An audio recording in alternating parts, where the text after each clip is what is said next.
ਵਾਹਿਗੁਰੂ ਜੀ ਕਾ ਖਾਲਸਾ ਵਾਹਿਗੁਰੂ ਜੀ ਕੀ ਫਤਿਹ।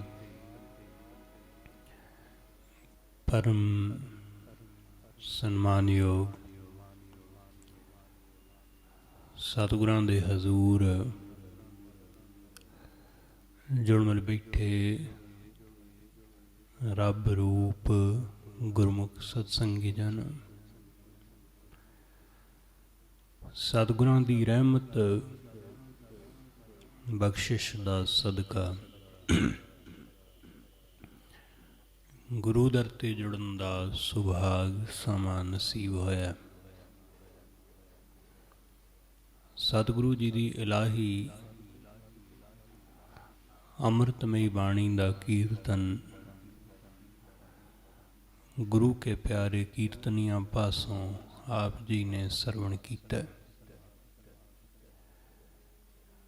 ਗੁਰੂ ਦਰ ਤੇ ਜੁੜ ਕੇ ਗੁਰੂ ਦੀ ਬਾਣੀ ਦੁਆਰਾ ਵਾਹਿਗੁਰੂ ਨਾਲ ਜੁੜਨ ਦਾ, ਸਾਂਝ ਪਾਉਣ ਦਾ ਨਿਮਾਣਾ ਜਿਹਾ ਉਪਰਾਲਾ ਯਤਨ ਕਰ ਰਹੇ ਹਾਂ। ਸਤਿਗੁਰੂ ਰਹਿਮਤ ਕਰਦਿਆਂ, ਸੋਝੀ ਬਖਸ਼ਦਿਆਂ ਹੋਇਆਂ ਸਮਝਾਉਂਦੇ ਨੇ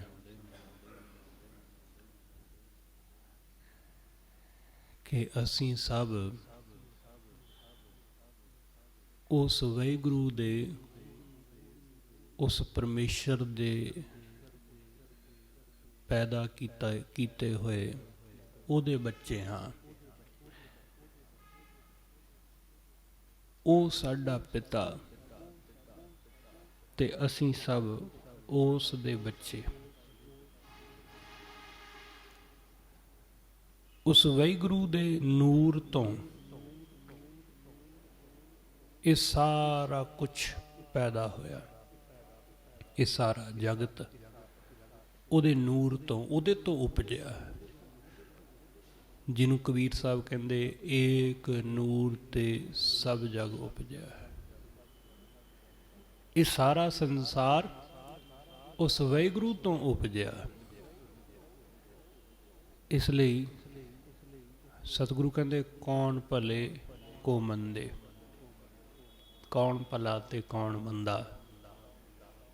ਜਦ ਸਭ ਪੈਦਾ ਹੀ ਉਸ ਤੋਂ ਹੋਏ ਤਾਂ ਫਿਰ ਇਹ ਚੰਗੇ ਭਲੇ ਦਾ ਵਿਚਾਰ ਕਿਵੇਂ? ਜਦ ਸਭ ਹੈ ਹੀ ਉਸ ਦਾ ਤਾਂ ਫਿਰ ਸਭ ਚੰਗਾ ਹੀ ਹੈ, ਸਭ ਭਲਾ ਹੀ ਹੈ, ਬੁਰਾ ਕੁਛ ਵੀ ਨਹੀਂ। ਇਸ ਲਈ ਸਤਿਗੁਰੂ ਕਹਿੰਦੇ ਸਭ ਉਸੇ ਦਾ।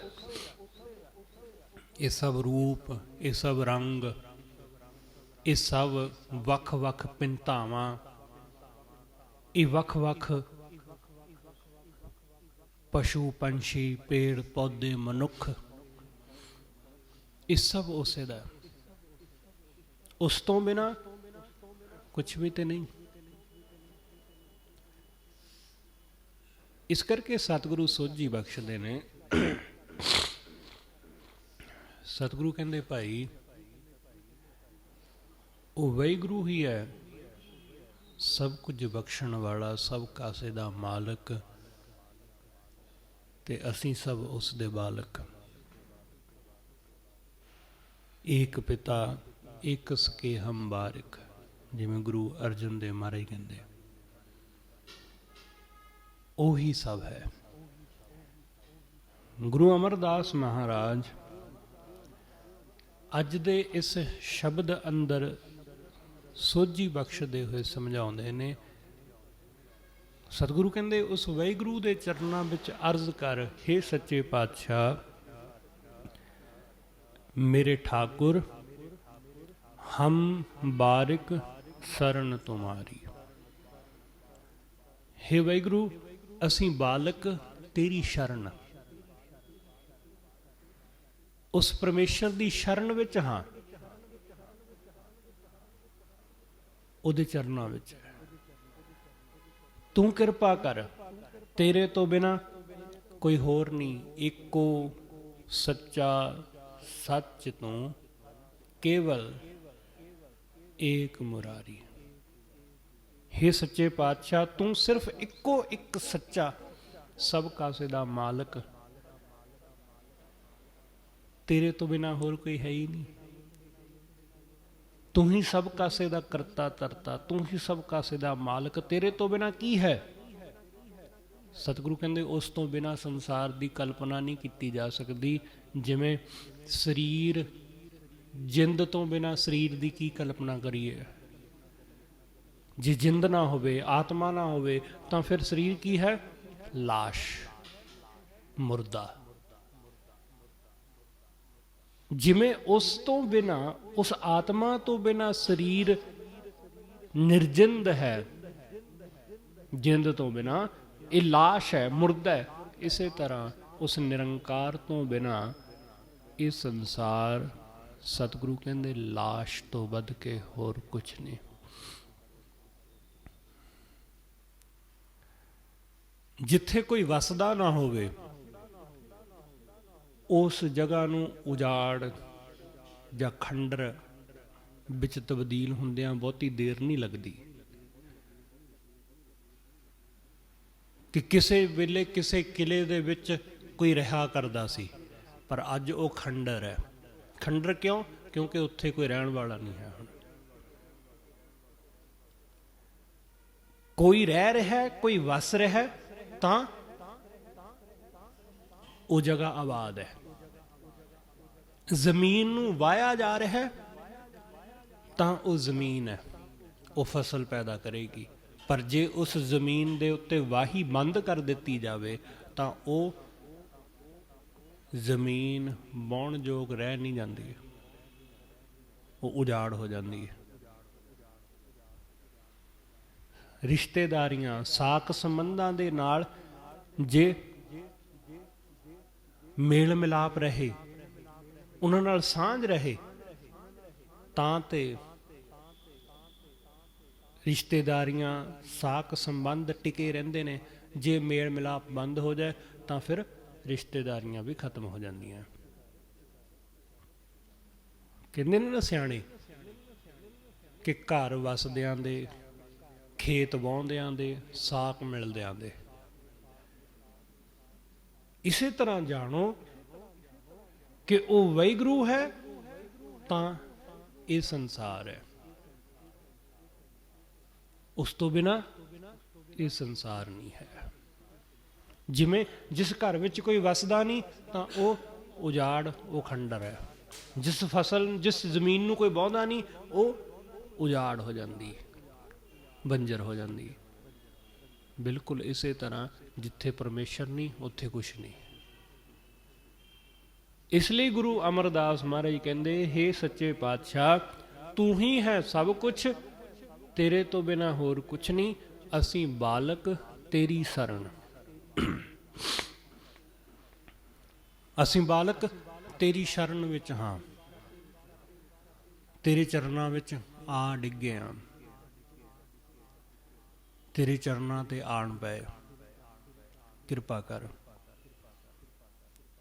अपने चरनां नाल जोड़ लै, मेल लै, बख्शिश कर, आप रहमत कर। तेरी रहमत तो बिना कुछ नहीं। केवल एको सच्चा सच तू, सिर्फ तू ही सच्चा। सच्चा हमेशा रहने वाला तू ही है, रहने वाला। बाकी सब तो झूठ है इत्थे, क्योंकि बाकी किसी ने भी नहीं रहना। इत्थे होर रहने वाला है कौन? असी तुसी किसने रहना इत्थे? किसी ने भी नहीं। ये सब चीज़ां एक दिन बिनसन गियां, एक दिन खत्म होण गियां। रहेगा सिर्फ वो। ओड़क नूं, अंत नूं कौन है? अंत नूं सिर्फ परमेश्वर,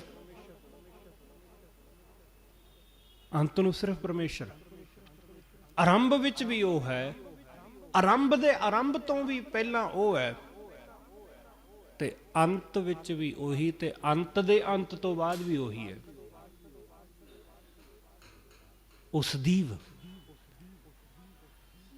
असीं विच विचकार हाँ। अज हाँ, कल का कोई पता नहीं, अगले पल का कोई पता नहीं कि होवांगे कि नहीं। ਇਸ ਕਰਕੇ ਸਤਿਗੁਰੂ ਕਹਿੰਦੇ ਕੇਵਲ ਏਕ ਮੁਰਾਰੀ, ਸਿਰਫ ਉਹ ਵਾਹਿਗੁਰੂ ਇੱਕ, ਸਿਰਫ ਉਹੀ ਹਮੇਸ਼ਾ ਰਹਿਣ ਵਾਲਾ, ਉਹਦੇ ਤੋਂ ਬਿਨਾਂ ਹੋਰ ਕੋਈ ਨਹੀਂ। ਇਸ ਕਰਕੇ ਉਹਦੀ ਸ਼ਰਨ ਆ। ਜਦੋਂ ਅਸੀਂ ਇਸ ਤਰ੍ਹਾਂ ਜਾਣ ਕੇ ਉਹਦੀ ਸ਼ਰਨ ਆਉਂਦੇ ਹਾਂ ਕਿ ਉਹੀ ਸਭ ਕੁਛ ਹੈ, ਕਰਨ ਕਾਰਨ ਸਮਰੱਥ ਹੈ,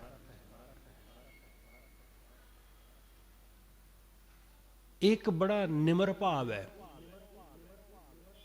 ਬੜਾ ਸਨਿਮਰ ਹੋ ਕੇ ਬੰਦਾ ਉਹਦੀ ਸ਼ਰਨ ਆਇਆ, ਆਪਣੇ ਆਪ ਨੂੰ ਕੁਛ ਵੀ ਨਹੀਂ ਜਾਣਿਆ ਕਿ ਮੈਂ ਕੁਛ ਵੀ ਨਹੀਂ, ਜਿਹਦੇ ਅੱਗੇ ਮੈਂ ਮੱਥਾ ਟੇਕ ਰਿਹਾ, ਜਿਹਦੇ ਚਰਨਾਂ ਦੇ ਵਿੱਚ ਮੈਂ ਝੁਕ ਰਿਹਾ, ਉਹੀ ਸਭ ਕੁਛ ਹੈ। ਮੇਰਾ ਐਫਰਟ, ਮੇਰੇ ਵੱਲੋਂ ਕੀਤਾ ਯਤਨ, ਇਹ ਕੋਈ ਬਹੁਤੀ ਅਹਿਮੀਅਤ ਨਹੀਂ ਰੱਖਦਾ ਜਦ ਤੱਕ ਉਹਦੀ ਬਖਸ਼ਿਸ਼ ਨਾ ਹੋਵੇ।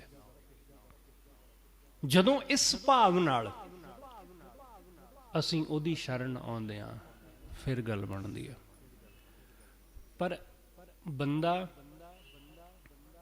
ਉਹਦੀ ਸ਼ਰਨ ਵੀ ਆਉਂਦਾ ਤੇ ਮਨ ਵਿੱਚ ਆਪਣੇ ਆਪ ਨੂੰ ਕੁਛ ਸਮਝੀ ਵੀ ਬੈਠਾ ਹੁੰਦਾ, ਖੁਦ ਨੂੰ ਕੁਛ ਜਾਣੀ ਬੈਠਾ ਹੈ। ਇੱਕ ਉਹਦੇ ਚਰਨਾਂ ਵਿੱਚ ਬੇਨਤੀ ਕਰਦਾ ਕਿ ਤੂੰ ਕਰਨਾ ਸਾਰਾ ਕੁਛ, ਦੂਸਰਾ ਆਪਣੇ ਮਨ ਵਿੱਚ ਹੁੰਦਾ ਕਿ ਮੇਰੇ ਤੋਂ ਬਿਨਾਂ ਕਿਹਨੇ ਕਰਨਾ, ਮੈਂ ਹੀ ਕਰਨ ਵਾਲਾ ਹਾਂ, ਮੇਰੇ ਤੋਂ ਬਿਨਾਂ ਕਿਵੇਂ ਚੱਲੇਗਾ ਘਰ ਪਰਿਵਾਰ ਦਾ, ਹੋਰ ਚੀਜ਼ਾਂ ਦਾ। ਮਨ ਵਿੱਚ ਕੁਛ ਹੋਰ ਹੁੰਦਾ, ਜ਼ੁਬਾਨ ਤੇ ਕੁਛ ਹੋਰ। ਇਸ ਢੰਗ ਨਾਲ ਫਿਰ ਗੱਲ ਨਹੀਂ ਬਣਦੀ, ਇਸ ਤਰ੍ਹਾਂ ਨਹੀਂ ਚੱਲਦਾ। ਬਿਲਕੁਲ ਉਸ ਨੂੰ ਜਾਣਨਾ ਕਿ ਉਹੀ ਹੈ, ਉਹਦੇ ਤੋਂ ਬਿਨਾਂ ਕੁਛ ਹੈ ਹੀ ਨਹੀਂ। ਸਾਡਾ ਯਤਨ, ਸਾਡਾ ਉਦਮ, ਉਹਦੀ ਕਿਰਪਾ ਤੋਂ ਬਿਨਾਂ ਕੁਛ ਨਹੀਂ। ਹਾਂ, ਕਰਾਂਗਾ ਮੈਂ ਹੀ, ਉਹ ਕਰਾਏਗਾ।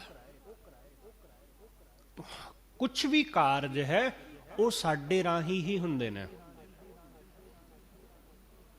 ਇਹ ਨਹੀਂ ਹੈ ਕਿ ਪ੍ਰਮਾਤਮਾ ਸਾਡੇ ਸਾਹਮਣੇ ਆ ਕੇ ਪ੍ਰਗਟ ਹੋ ਕੇ ਤੇ ਸਾਡੇ ਕੰਮ ਕਰਕੇ ਚਲਿਆ ਜਾਏਗਾ, ਅਸੀਂ ਸੁੱਤੇ ਪਏ ਉੱਠਾਂਗੇ ਤੇ ਦੇਖਾਂਗੇ ਜੀ ਕੰਮ ਹੋ ਗਿਆ। ਇੱਦਾਂ ਕੁਛ ਨਹੀਂ ਹੁੰਦਾ, ਇੱਦਾਂ ਕੁਛ ਨਹੀਂ ਹੁੰਦਾ। ਉਹ ਸਾਨੂੰ ਉਦਮ ਬਖਸ਼ ਕੇ ਉਹ ਸਾਡੇ ਕੋਲੋਂ ਕਾਰਜ ਕਰਵਾ ਲੈਂਦਾ, ਉਹ ਸਾਨੂੰ ਹਿੰਮਤ ਬਖਸ਼ ਕੇ, ਉਹ ਸਾਨੂੰ ਹੌਸਲਾ ਬਖਸ਼ ਕੇ ਸਾਡੇ ਕੋਲੋਂ ਕਾਰਜ ਕਰਵਾ ਲੈਂਦਾ। ਇਸ ਲਈ ਭਗਤ ਹਮੇਸ਼ਾ ਹਰ ਕਾਰਜ ਦਾ ਕ੍ਰੈਡਿਟ ਪਰਮੇਸ਼ਰ ਨੂੰ ਦਿੰਦਾ। ਉਹ ਕਹਿੰਦਾ ਮੈਂ ਕੁਛ ਕੀਤਾ ਨਹੀਂ, ਜਿਵੇਂ ਕਬੀਰ ਸਾਹਿਬ ਕਹਿੰਦੇ ਨਾ ਹਮ ਕੀਆ ਨਾ ਕਰਾਂਗੇ ਨਾ ਕਰ ਸਕਿਆ ਸਰੀਰ। ਬੇਸ਼ੱਕ ਕੀਤਾ ਕਬੀਰ ਸਾਹਿਬ ਦੇ ਸਰੀਰ ਨੇ, ਪਰ ਉਹ ਕਹਿੰਦੇ ਜੀ ਮੇਰੇ ਤੋਂ ਨਹੀਂ ਹੋਇਆ, ਵਾਹਿਗੁਰੂ ਨੇ ਕਰਵਾਇਆ ਮੇਰੇ ਤੋਂ। ਮੈਂ ਨਹੀਂ ਆਇਆ ਗੁਰੂ ਦੇ ਦਰ, ਉਹ ਮੈਨੂੰ ਲੈ ਆਇਆ, ਉਹ ਕਿਸੇ ਬਹਾਨੇ ਲੈ ਆਇਆ ਜਾਂ ਮੈਂ ਕਿਸੇ ਬਹਾਨੇ ਨਾਲ ਆ ਗਿਆ। ਇਸ ਲਈ ਸਭ ਕੁਝ ਕਰਨ ਕਰਾਉਣ ਵਾਲਾ ਉਹੀ ਹੈ, ਉਹਦੇ ਤੋਂ ਬਿਨਾਂ ਕੁਛ ਨਹੀਂ। ਭਗਤ ਹਮੇਸ਼ਾ ਹੀ ਜਾਣਦਾ ਹੈ ਕਿ ਵਾਹਿਗੁਰੂ ਤੂੰ ਹੀ ਕਰਨਾ ਹੈ, ਤੂੰ ਹੀ ਹੈ ਸਭ ਕੁਛ, ਅਸੀਂ ਕੁਛ ਵੀ ਨਹੀਂ ਹਾਂ। ਕਿ ਇਹ ਸਭ ਕੁਝ ਤੇਰਾ, ਇਹ ਮੇਰਾ ਪਰਿਵਾਰ, ਧੀਆਂ ਪੁੱਤ, ਕੰਮ ਧੰਦੇ, ਕਾਰੋਬਾਰ, ਚੀਜ਼ਾਂ, ਮੈਂ ਵੀ, ਸਭ ਕੁਛ ਤੇਰਾ। ਜਦ ਸਭ ਕੁਛ ਉਹਦਾ ਹੈ ਤੇ ਫਿਰ ਉਹਦੇ ਹਵਾਲੇ ਕਰਕੇ ਫਿਰ ਉਹਦੇ ਹੁਕਮ ਵਿੱਚ ਤੁਰੀਦਾ। ਫਿਰ ਜਿੱਥੇ ਉਹ ਰੱਖੇ ਉੱਥੇ ਰਾਜ਼ੀ ਰਹੀਦਾ। ਇਹੀ ਹੈ ਗੁਰਮਤਿ ਦਾ ਮਾਰਗ, ਇਹੀ ਹੈ ਉਹਦੀ ਰਜ਼ਾ ਵਿੱਚ ਤੁਰਨ ਦੀ ਗੱਲ। ਇਸ ਕਰਕੇ ਸਤਿਗੁਰੂ ਕਹਿੰਦੇ ਜਿਨ੍ਹਾਂ ਨੇ ਇਹ ਜਾਣ ਲਿਆ ਉਹ ਇਸ ਢੰਗ ਨਾਲ ਉਹਦੀ ਸ਼ਰਨ ਵਿੱਚ ਆਏ ਕਿ ਅਸੀਂ ਤੇਰੇ ਬੱਚੇ ਹਾਂ, ਜਿਵੇਂ ਤੈਨੂੰ ਭਾਉਂਦਾ ਰੱਖ। ਸਤਿਗੁਰੂ ਕਹਿੰਦੇ ਸੇਵਕ ਸੇਵ ਕਰੈ ਸਭ ਤੇਰੀ। हे ਵਾਹਿਗੁਰੂ, ਤੇਰੇ ਸੇਵਕ ਤੇਰੀ ਸੇਵਾ ਕਰਦੇ। ਕੌਣ? ਜਿਨ ਸ਼ਬਦ ਹੈ ਸਾਧ ਆਇਆ, ਜਿਨ੍ਹਾਂ ਨੂੰ ਸ਼ਬਦ ਰਾਹੀਂ ਸਵਾਦ ਆ ਗਿਆ, ਰਸ ਆ ਗਿਆ। ਸੇਵਾ ਬਹੁਤ ਸਾਰੇ ਲੋਕ ਕਰਦੇ ਨੇ, ਪਰ ਸ਼ਬਦ ਦਾ ਰਸ ਸਭ ਨੂੰ ਨਹੀਂ ਹੈ। ਇਹ ਗੱਲ ਜ਼ਿਆਦਾ ਅਹਿਮ ਹੈ। ਇੱਕ ਆਦਮੀ ਸੇਵਾ ਕਰ ਰਿਹਾ ਹੈ ਕਿਉਂਕਿ ਉਸਨੇ ਸੁਣ ਲਿਆ ਕਿ ਸੇਵਾ ਕਰਕੇ ਮੇਵਾ ਮਿਲਦਾ ਹੈ। ਉਸਨੇ ਸੁਣ ਲਿਆ ਕਿ ਗੁਰੂ ਦੀ ਸੇਵਾ ਕਰਨ ਨਾਲ ਮਨ ਇੱਛਤ ਫਲ ਪ੍ਰਾਪਤ ਹੁੰਦਾ ਹੈ। ਇੱਕ ਆਦਮੀ ਇਸ ਢੰਗ ਨਾਲ ਸੇਵਾ ਕਰ ਰਿਹਾ ਹੈ। ਇਹਨੂੰ ਸ਼ਬਦ ਦਾ ਸਵਾਦ ਨਹੀਂ ਹੈ ਕਿ ਹਾਂ ਇਹਦੇ ਮਨ ਅੰਦਰ ਸ਼ਬਦ ਨੇ ਚੋਟ ਕੀਤੀ, ਇਹਦੇ ਮਨ ਅੰਦਰ ਰਸ ਪੈਦਾ ਹੋਇਆ, ਆਨੰਦ ਪੈਦਾ ਹੋਇਆ ਕੀਰਤਨ ਕਥਾ ਸੁਣ ਕੇ, ਫਿਰ ਇਹ ਸੇਵਾ ਵਿੱਚ ਲੱਗਾ। ਨਹੀਂ, ਇਹ ਇੱਕ ਵੱਖਰੀ ਗੱਲ ਹੈ। ਪਰ ਦੂਸਰਾ ਆਦਮੀ ਉਹ ਕਿਸ ਤਰ੍ਹਾਂ ਜੁੜਿਆ? ਉਹ ਜੁੜਿਆ, ਉਸ ਦੀ ਕੁਝ ਕਾਮਨਾ ਹੈ,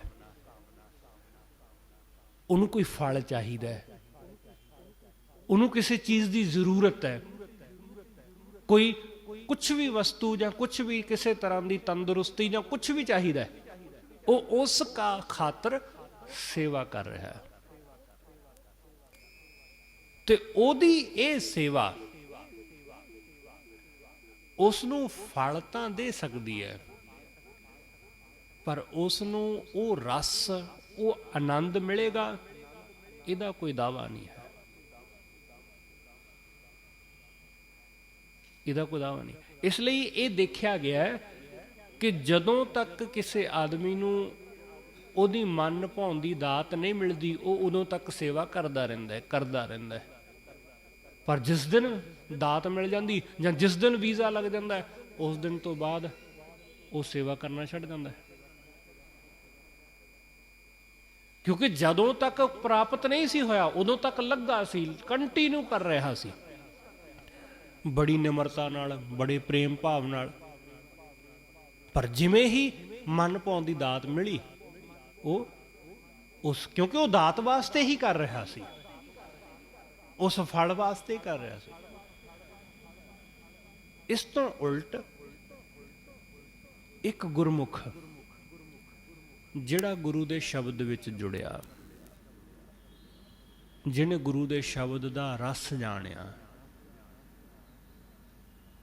ਜਿਹਨੇ ਗੁਰੂ ਦੇ ਸ਼ਬਦ ਰਾਹੀਂ ਟਿਕਾ ਹਾਸਲ ਕੀਤਾ, ਠਹਿਰਾਓ, ਮਨ ਦਾ ਠਹਿਰਾਓ, ਜਿਹਨੇ ਗੁਰੂ ਦੇ ਸ਼ਬਦ ਰਾਹੀਂ ਆਪਣੀ ਮੈਂ ਨੂੰ ਮਾਰਿਆ, ਇੱਕ ਇਸ ਦਾ ਸੇਵਾ ਕਰਨਾ ਹੈ। ਇਹ ਕਿਸ ਦਾ ਸੇਵਾ ਕਰਨਾ ਹੈ?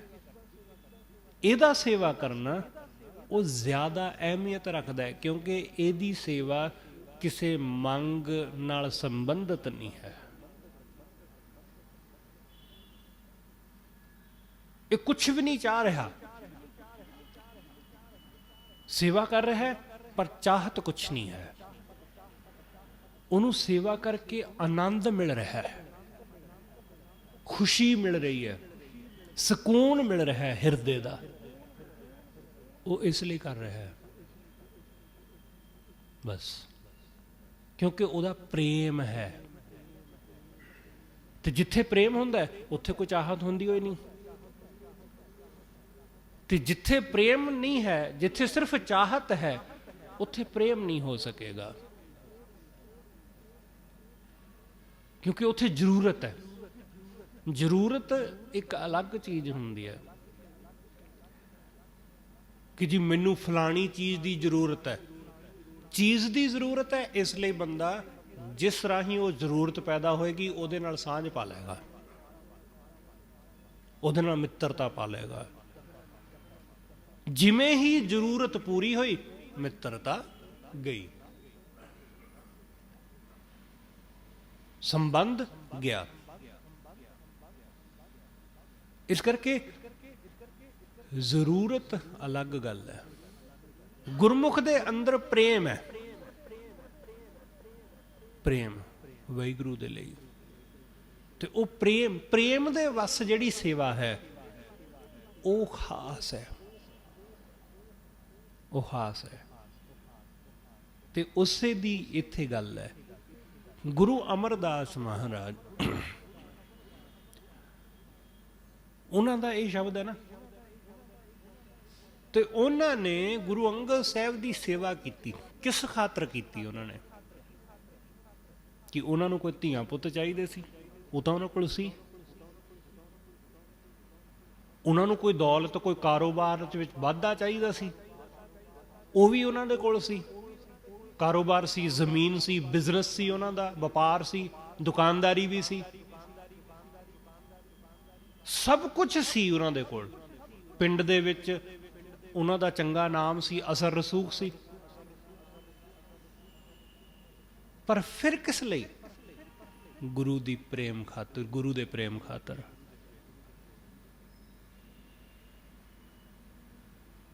ਤੇ ਉਹ ਸੇਵਾ ਉਹਨਾਂ ਨੂੰ ਗੁਰੂ ਅਮਰਦਾਸ ਤੱਕ ਲੈ ਗਈ। ਭਾਵ ਗੁਰੂ ਅਮਰਦਾਸ ਹੋ ਗਏ ਬਾਬਾ ਅਮਰਦਾਸ, ਜਿਨ੍ਹਾਂ ਨੂੰ ਲੋਕਾਂ ਨੇ ਨਿਥਾਵਾਂ ਕਿਹਾ। ਜਿਹੜਾ ਜ਼ਮੀਨਾਂ ਦਾ ਮਾਲਕ, ਲੋਕੀ ਉਹਨੂੰ ਨਿਥਾਵਾਂ ਕਹਿੰਦੇ ਰਹੇ।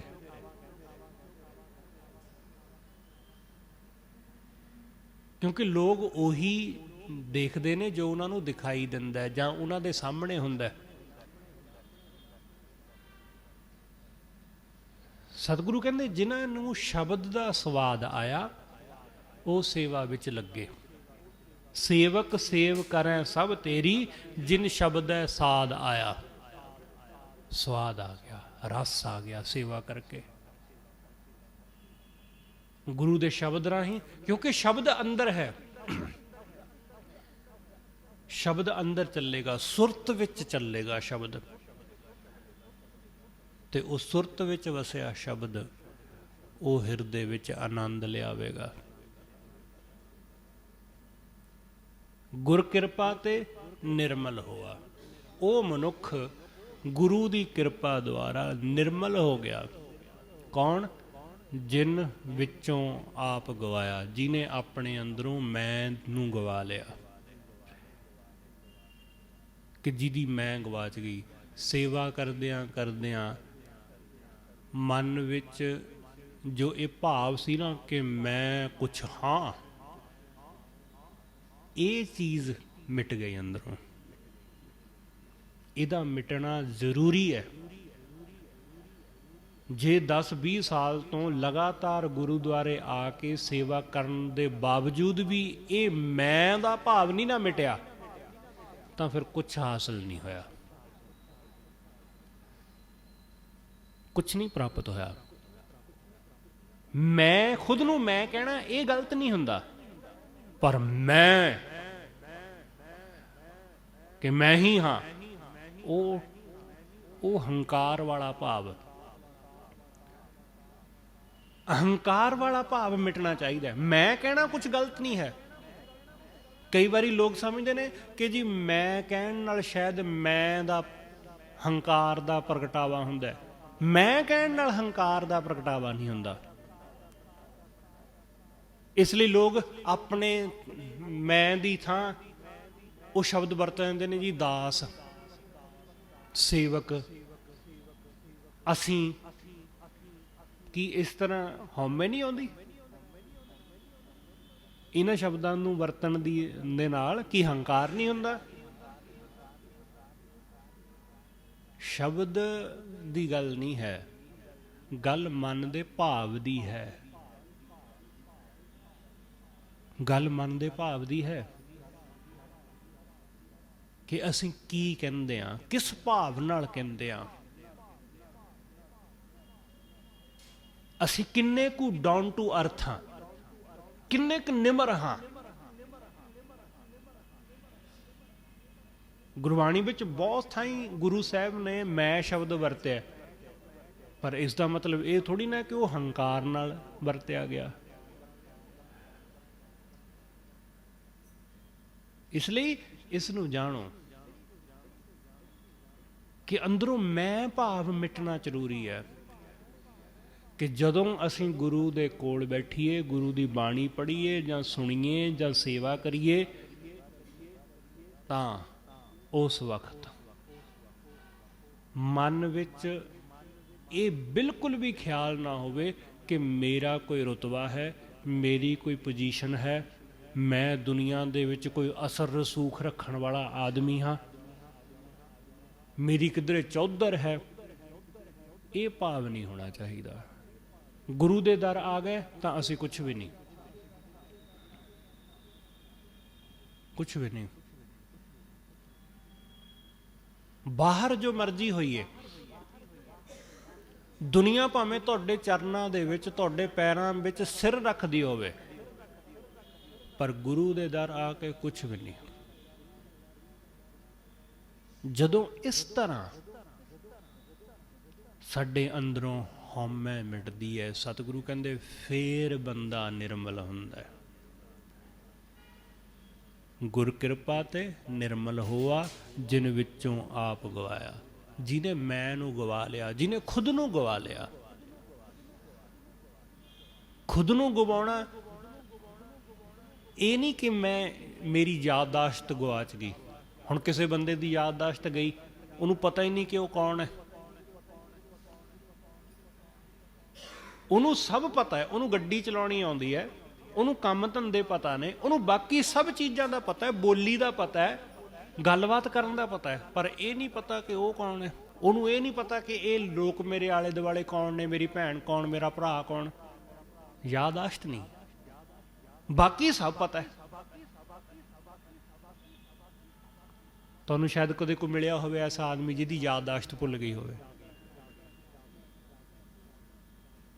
ਕਿ ਉਹਨੂੰ ਸਭ ਪਤਾ ਹੈ, ਬਸ ਉਸਨੂੰ ਪਛਾਣ ਨਹੀਂ ਹੈ ਕਿ ਕੌਣ ਮੇਰਾ ਹੈ ਤੇ ਕੌਣ ਬਗਾਨਾ। ਉਹਦੇ ਲਈ ਸਭ ਇੱਕੋ ਜਿਹਾ ਹੋ ਗਿਆ, ਕਿਉਂਕਿ ਉਹ ਖੁਦ ਗਵਾਚ ਗਿਆ। ਜਿਸ ਦਿਨ ਅਸੀਂ ਖੁਦ ਗਵਾਚ ਜਾਂਦੇ ਆ, ਸਾਡੀ ਮੈਂ ਗਵਾਚ ਜਾਂਦੀ, ਉਸ ਦਿਨ ਕੋਈ ਆਪਣਾ ਕੋਈ ਬਗਾਨਾ ਨਹੀਂ ਰਹਿ ਜਾਂਦਾ, ਸਭ ਇੱਕ ਹੋ ਜਾਂਦੇ। ਸਭ ਇੱਕ। ਹੁਣ ਚੇਤਾ ਹੀ ਨਹੀਂ ਹੈ, ਯਾਦ ਹੀ ਨਹੀਂ ਹੈ ਕਿ ਕੌਣ ਉੱਚਾ ਤੇ ਕੌਣ ਨੀਵਾਂ, ਕੌਣ ਗੋਰਾ ਤੇ ਕੌਣ ਕਾਲਾ, ਕੌਣ ਨੀਵੀਂ ਜਾਤ ਵਾਲਾ ਤੇ ਕੌਣ ਉੱਚੀ ਜਾਤ ਵਾਲਾ। ਕੁਛ ਵੀ ਨਹੀਂ ਰਿਹਾ ਹੁਣ। ਹੁਣ ਸਭ ਇੱਕ, ਕਿਉਂਕਿ ਮੈਂ ਦੇ ਮਿਟਿਆਂ ਹੀ ਸਭ ਮਿਟ ਗਿਆ। ਮੈਂ ਦੇ ਮਿਟਿਆਂ ਹੀ। ਸਤਿਗੁਰੂ ਕਹਿੰਦੇ ਐਸੀ ਨਿਰਮਲਤਾ ਇਹ ਗੁਰੂ ਦੀ ਬਖਸ਼ਿਸ਼ ਨਾਲ ਆਉਂਦੀ। ਅਨਦਿਨ ਗੁਣ ਗਾਵੈ ਨਿਤ ਸਾਚੇ, ਗੁਰ ਕੈ ਸ਼ਬਦ ਸਹਾਇਆ। ਬੰਦਾ ਜਦੋਂ ਮੈਂ ਨੂੰ ਮਿਟਾ ਲੈਂਦਾ ਤਦੋਂ ਗੁਰੂ ਦੇ ਗੁਣ ਗਾਉਂਦਾ, ਸੱਚੇ ਵਾਹਿਗੁਰੂ ਦੇ। ਅੰਦਰ ਗੁਣ ਗਾਵੈ ਨਿਤ ਸਾਚੇ, ਉਸ ਸੱਚੇ ਦੇ ਗੁਣ ਗਾਉਂਦਾ ਤੇ ਗੁਰ ਕੈ ਸ਼ਬਦ ਸੁਹਾਇਆ। ਗੁਰੂ ਦੇ ਸ਼ਬਦ ਦੁਆਰਾ ਉਹ ਸੁਹਾਉਂਦਾ, ਸੋਹਣਾ ਲੱਗਦਾ।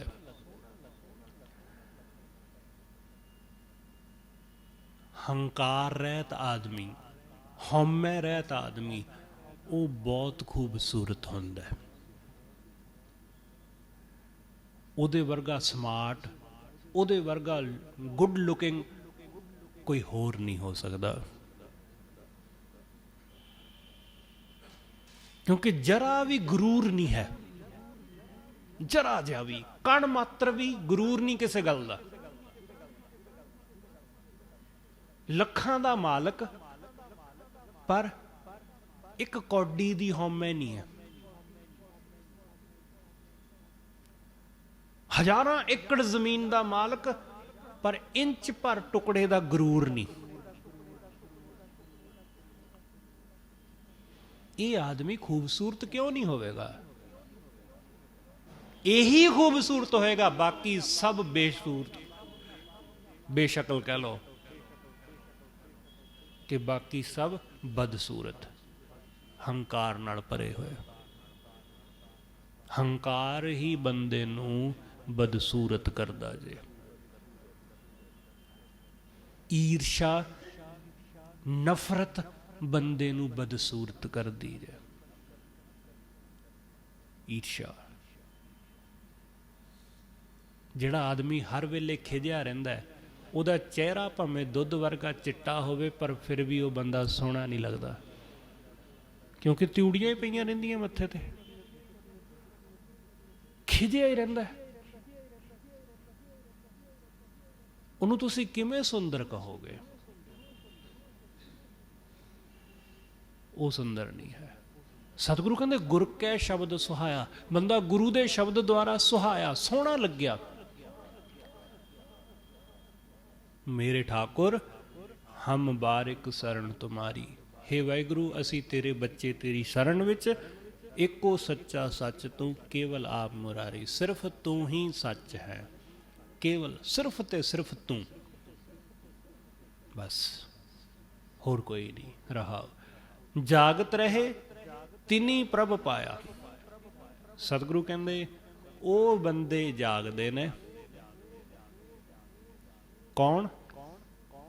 ਹਉਮੈ ਸ਼ਬਦੇ ਹਉਮੈ ਮਾਰੀ, ਜਿਨ੍ਹਾਂ ਨੇ ਸ਼ਬਦ ਦੁਆਰਾ ਆਪਣੇ ਅੰਦਰੋਂ ਮੈਂ ਨੂੰ ਮਾਰ ਲਿਆ, ਉਹ ਹਮੇਸ਼ਾ ਜਾਗਦੇ। ਜਾਗਦੇ ਮਤਲਬ ਸੁਚੇਤ,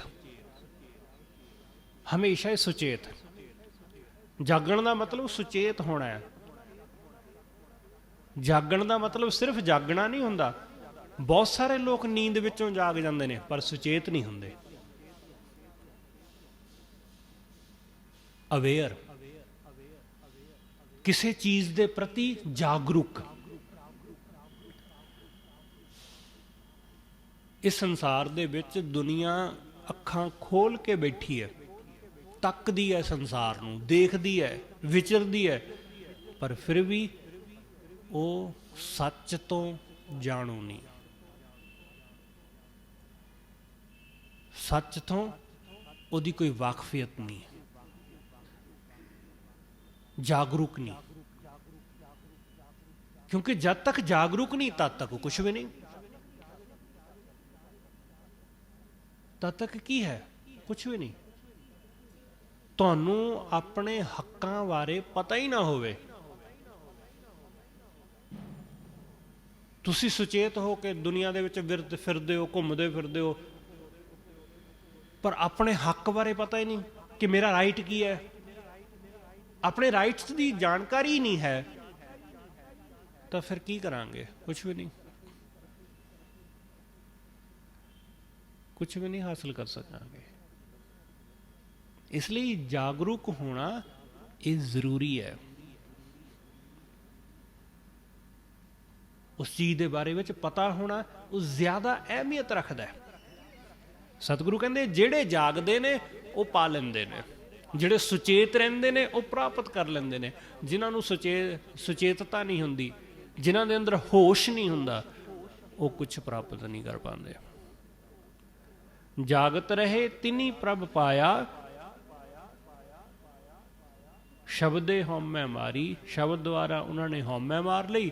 ਗਿਰਹੀ ਮੈਂ ਸਦਾ ਹਰ ਜਨ ਉਦਾਸੀ, ਉਹ ਘਰ ਵਿੱਚ ਹੀ ਬੰਦਾ ਉਦਾਸੀ ਹੋ ਗਿਆ, ਸਾਧੂ ਹੋ ਗਿਆ। ਘਰ ਵਿੱਚ ਹੀ, ਘਰ ਵਿੱਚ ਬੈਠਾ ਬਿਠਾਇਆ ਸਾਧੂ ਬਣ ਗਿਆ, ਜੋਗੀ ਹੋ ਗਿਆ। ਗਿਰਹੀ ਮੈਂ ਸਦਾ ਹਰ ਜਨ ਉਦਾਸੀ, ਗਿਆਨ ਤਤ ਵਿਚਾਰੀ। ਗਿਆਨ ਰਾਹੀਂ, ਤੱਤ ਨੂੰ ਜਾਣਨ ਰਾਹੀਂ, ਜਿਹਨੇ ਤੱਤ ਨੂੰ ਜਾਣਿਆ, ਜਿਸ ਵਿਚਾਰਵਾਨ ਨੇ, ਜਿਹਨੇ ਵਿਚਾਰ ਲਿਆ ਗੱਲ ਨੂੰ, ਜਿਹਨੇ ਸਮਝ ਲਿਆ, ਉਹ ਘਰ ਬੈਠਾ ਜੋਗੀ ਹੋ ਗਿਆ। ਉਹਨੂੰ ਕੰਨ ਪੜਵਾਉਣ ਦੀ ਵੀ ਨਹੀਂ ਲੋੜ ਪਈ, ਉਹਨੂੰ ਕੰਨਾਂ ਵਿੱਚ ਮੁੰਦਰਾਂ ਪਾਉਣ ਦੀ ਵੀ ਲੋੜ ਨਹੀਂ ਪਈ, ਉਹਨੂੰ ਵਾਲਾਂ ਦੀਆਂ ਜਟਾਵਾਂ ਬਣਾਉਣ ਦੀ ਵੀ ਲੋੜ ਨਹੀਂ ਪਈ। ਉਹ ਘਰ ਬੈਠਾ ਬਿਠਾਇਆ ਸਾਧੂ ਹੋ ਗਿਆ, ਘਰ ਵਿੱਚ ਹੀ। ਉਹ ਸੂਟ ਬੂਟ ਵਿੱਚ ਬੈਠਾ ਹੀ ਸਾਧੂ ਬਣ ਗਿਆ। ਉਹਨੂੰ ਕੁਛ ਵੱਖਰਾ ਕਰਨ ਦੀ ਜ਼ਰੂਰਤ ਨਾ ਪਈ, ਕਿਸੇ ਕਿਸਮ ਦੀ ਤਪੱਸਿਆ ਦੀ ਵੀ ਲੋੜ ਨਾ ਪਈ, ਕਿਉਂਕਿ ਆਤਮ ਦਾ ਗਿਆਨ ਹੀ ਐਸਾ ਹੈ। ਉਹ ਤੁਹਾਨੂੰ ਜਿੱਥੇ ਹੋ ਉੱਥੇ ਹੀ ਸਾਧੂ ਕਰ ਦਿੰਦਾ ਹੈ, ਉੱਥੇ ਹੀ ਫਕੀਰ ਕਰ ਦਿੰਦਾ ਹੈ। ਕਿ ਲੱਖਾਂ ਰੁਪਇਆਂ ਦਾ ਮਾਲਕ ਘਰ ਬੈਠਾ ਬਿਠਾਇਆ ਫੱਕਰ ਹੋ ਗਿਆ। ਸਤਿਗੁਰੂ ਕਹਿੰਦੇ ਸਤਿਗੁਰ ਸੇਵ ਸਦਾ ਸੁਖ ਪਾਇਆ। ਗੁਰੂ ਨੂੰ ਸੇਵ ਕੇ ਸਦਾ ਸੁਖ ਪ੍ਰਾਪਤ ਹੁੰਦਾ ਹੈ। ਹਰ ਰਾਖਿਆ ਉਰ ਧਾਰੀ, ਵਾਹਿਗੁਰੂ ਨੂੰ ਆਪਣੇ ਹਿਰਦੇ ਵਿੱਚ ਵਸਾ ਰੱਖਿਆ।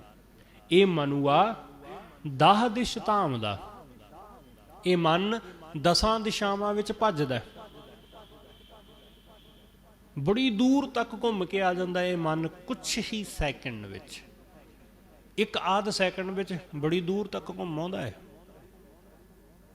ਇਹ ਮਨੁਆ 10 ਦਿਸ਼ ਧਾਮ ਦਾ ਦੂਜੇ ਭਾਏ ਖੁਆਇਆ। ਸਤਿਗੁਰੂ ਕਹਿੰਦੇ ਦੂਸਰੇ ਭਾਏ ਮਾਇਆ ਦੇ ਵਿੱਚ ਇਹ ਖੁਆਰ ਹੁੰਦਾ। ਦੂਸਰਾ ਭਾ ਇਹਨੂੰ ਲੱਗਦਾ ਹੈ ਕਿ ਕਾਮ ਵਿੱਚ ਸੁੱਖ ਮਿਲਣਾ ਹੈ, ਇਹਨੂੰ ਲੱਗਦਾ ਹੈ ਕਿ ਇੱਥੋਂ ਛੱਡ ਕੇ ਨਾ ਕੈਨੇਡਾ ਅਮਰੀਕਾ ਜਾਊਂਗਾ ਉੱਥੇ ਸੁੱਖ ਮਿਲੂਗਾ, ਇਹਨੂੰ ਲੱਗਦਾ ਹੈ ਕਿ ਫਲਾਣਿਆਂ ਦੇ ਘਰ ਵਿੱਚ ਸੁੱਖ ਹੈ, ਦੂਸਰੇ ਬੰਦੇ ਕੋਲ ਫਲਾਣੀ ਨੌਕਰੀ ਹੈ, ਜੇ ਮੇਰੇ ਕੋਲ ਹੁੰਦੀ ਤਾਂ ਸੁੱਖ ਹੁੰਦਾ। ਦੂਸਰਾ ਭਾਵ ਹਮੇਸ਼ਾ ਦੂਸਰੇ ਵਿੱਚ ਪਿਆਰ, ਦੂਸਰੇ ਵਿੱਚ ਮੋਹ। ਸਤਿਗੁਰੂ ਕਹਿੰਦੇ ਐਸਾ ਆਦਮੀ ਹਮੇਸ਼ਾ ਖੁਆਰ ਹੁੰਦਾ, ਹਮੇਸ਼ਾ ਖੱਜਲ ਹੁੰਦਾ। ਦੂਜੇ ਭਾਏ ਖੁਆਇਆ, ਮਨਮੁਖ ਮੁਗਧ ਹਰ ਨਾਮ ਨਾ ਚੇਤੈ, ਵਿਰਥਾ ਜਨਮ ਗਵਾਇਆ। ਮਨਮੁਖ ਬੰਦਾ ਵਾਹਿਗੁਰੂ ਦਾ ਨਾਮ ਨਹੀਂ ਚੇਤਦਾ ਤੇ ਆਪਣਾ ਜੀਵਨ ਵਿਅਰਥ ਗਵਾਉਂਦਾ। ਸਤਿਗੁਰ ਭੇਟੇ ਤਾਂ ਨਾਉ ਪਾਏ। ਜੇ ਗੁਰੂ ਨਾਲ ਮੇਲ ਹੋ ਜਾਏ, ਜੇ ਗੁਰੂ ਨਾਲ ਸਾਂਝ ਪੈ ਜਾਏ ਤਾਂ ਵਾਹਿਗੁਰੂ ਦਾ ਨਾਮ ਪ੍ਰਾਪਤ ਹੁੰਦਾ ਹੈ। ਹਰ ਜਨ ਸਾਚੇ ਸਾਚ ਕਮਾਵੇ। ਜਿਹੜੇ ਉਹਦੇ ਜਨ ਨੇ, ਉਹਦੇ ਸੇਵਕ ਨੇ, ਉਹ ਸੱਚ ਕਮਾਉਂਦੇ ਨੇ, ਸੱਚ ਨਾਲ ਸਾਂਝ ਪਾਉਂਦੇ ਨੇ। ਗੁਰ ਕੈ ਸ਼ਬਦ ਵਿਚਾਰੀ, ਗੁਰੂ ਦੇ ਸ਼ਬਦ ਦੁਆਰਾ ਉਹ ਸੱਚ ਨੂੰ ਵਿਚਾਰਦੇ ਨੇ। ਗੁਰੂ ਦੇ ਸ਼ਬਦ ਦੁਆਰਾ ਹੀ ਬੰਦਾ ਵਿਚਾਰਮਾਨ ਬਣਦਾ ਹੈ। ਆਪੇ ਮੇਲ ਲਏ ਪ੍ਰਭ ਸਾਚੈ, ਸਾਚ ਰੱਖਿਆ ਔਰ ਧਾਰੀ। ਉਸ ਸੱਚੇ ਵਾਹਿਗੁਰੂ ਨੇ ਆਪ ਕਿਰਪਾ ਕਰਕੇ ਮੇਲ ਲਿਆ ਤੇ ਉਹਦਾ ਨਾਮ ਗੁਰਮੁਖਾਂ ਨੇ ਆਪਣੇ ਹਿਰਦੇ ਵਿੱਚ ਧਾਰਨ ਕਰ ਲਿਆ, ਹਿਰਦੇ ਵਿੱਚ ਵਸਾ ਲਿਆ। ਨਾਨਕ ਨਾਮੋ ਗਤ ਮਤ ਪਾਈ, ਇਹਾ ਰਾਸ ਹਮਾਰੀ। ਸਤਿਗੁਰੂ ਕਹਿੰਦੇ ਉਹਦੇ ਨਾਮ ਦੁਆਰਾ ਹੀ ਮਤ ਗਤ ਪ੍ਰਾਪਤ ਹੁੰਦੀ, ਉਹਦੇ ਨਾਮ ਦੁਆਰਾ ਹੀ ਮੁਕਤੀ ਮਿਲਦੀ, ਉਹਦੇ ਨਾਮ ਦੁਆਰਾ ਹੀ ਗਤੀ ਹਾਸਲ ਹੁੰਦੀ ਹੈ, ਉਹਦੇ ਨਾਮ ਦੁਆਰਾ ਹੀ। ਜਿਨ੍ਹਾਂ ਨੂੰ ਇਹ ਪ੍ਰਾਪਤ ਹੋਇਆ, ਸਤਿਗੁਰੂ ਕਹਿੰਦੇ ਉਹਨਾਂ ਦੇ ਲਈ ਇਹੀ ਰਾਸ, ਇਹਾ ਰਾਸ ਹਮਾਰੀ, ਇਹੀ ਪੂੰਜੀ ਹੋ ਗਈ, ਇਹੀ ਸਰਮਾਇਆ ਹੋ ਗਿਆ ਜੀਵਨ ਦਾ ਸਭ ਕੁਝ। ਉਹਨਾਂ ਨੇ ਇਹੀ ਖੱਟਿਆ, ਭਗਤਾਂ ਨੇ ਵਾਹਿਗੁਰੂ ਦਾ ਨਾਮ।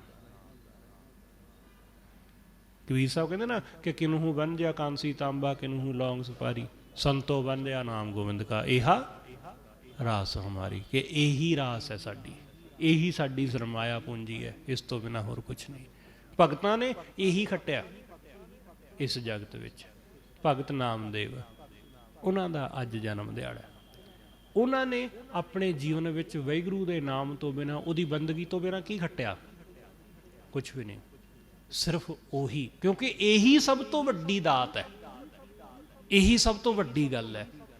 ਦੁਨਿਆਵੀ ਧਨ ਤਾਂ ਹਰ ਬੰਦਾ ਥੋੜਾ ਬਹੁਤ ਖੱਟ ਹੀ ਲੈਂਦਾ।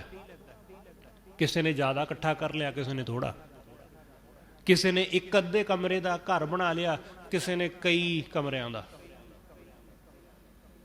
ਕਿਸੇ ਨੇ ਥੋੜਾ ਬਹੁਤ ਗਹਿਣਾ ਗੱਟਾ ਜੋੜ ਲਿਆ, ਕਿਸੇ ਨੇ ਬਹੁਤ ਗਹਿਣੇ ਗੱਟੇ ਜੋੜ ਲਏ, ਪਰ ਜੋੜਿਆ ਸਭ ਨੇ। ਕਿਸੇ ਨੇ ਥੋੜਾ, ਕਿਸੇ ਨੇ ਬਹੁਤਾ।